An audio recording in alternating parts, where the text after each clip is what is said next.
A good company doesn't always make a good stock. What do I mean by that?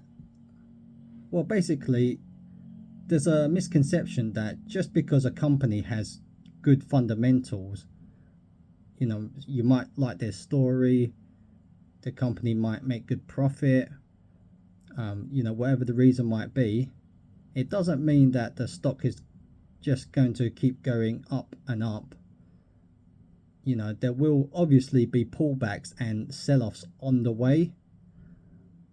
And sometimes the stock just sells off and never recovers, despite how great the stock might seem. And I released a video a few days ago talking about me selling 80% of my holdings in PLTR, Palantir, and I got some backlash for it, which I'm okay with, but some of the criticism I received, privately and through the comment system, it just kind of didn't make sense to me, and I just want to clarify that I am a swing trader. I'm not an investor, so my strategy really isn't to hold for the long term. I could care less what a stock does, a year or 2 or 5 years from now. My strategy is to get in when the momentum's good and then get out when the momentum dies. And that usually takes, it could be a few days, it could be a few weeks, it could be a few months. I really don't know. It just depends on the stock.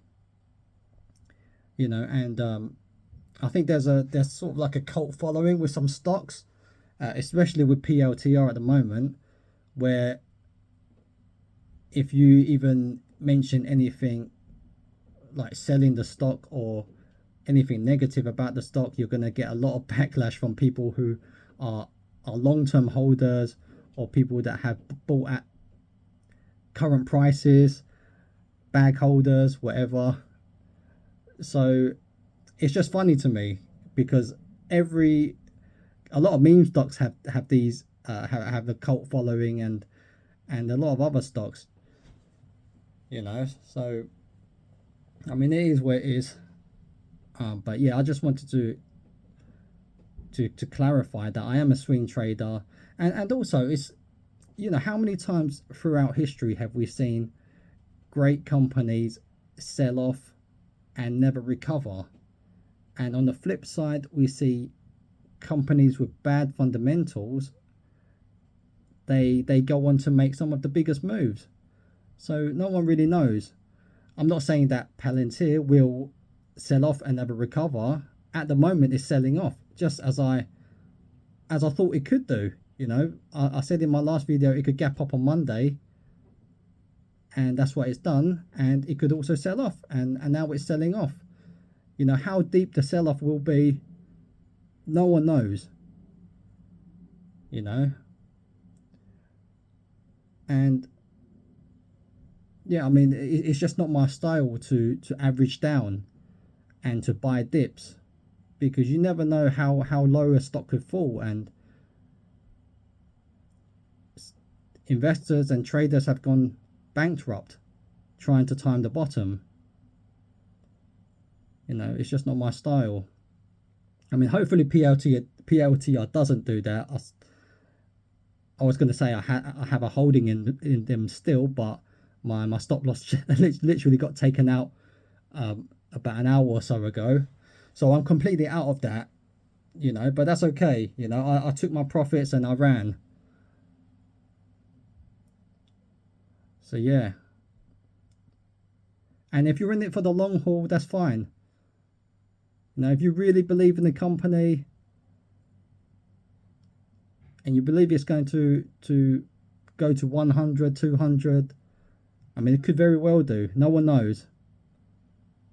No one knows. And to anyone that says they do know and it will go to these prices because it's such a great company, they're adopting whatever the US government's adopting it, and so on. Um, no one knows. You can't predict the future, can you? All you can go on is price action, and the price action has been great for the past. For PLTR, the momentum has been extraordinary for the past month or so. I mean, it's kind of gone beyond my expectations for such a big company with a 2 billion share float size. It's gone beyond what I thought it would do. But yeah, I mean, to everyone that's holding onto it still, good luck. Hope it keeps going up for you. And if it builds another base, and presents another opportunity, then I will buy in again.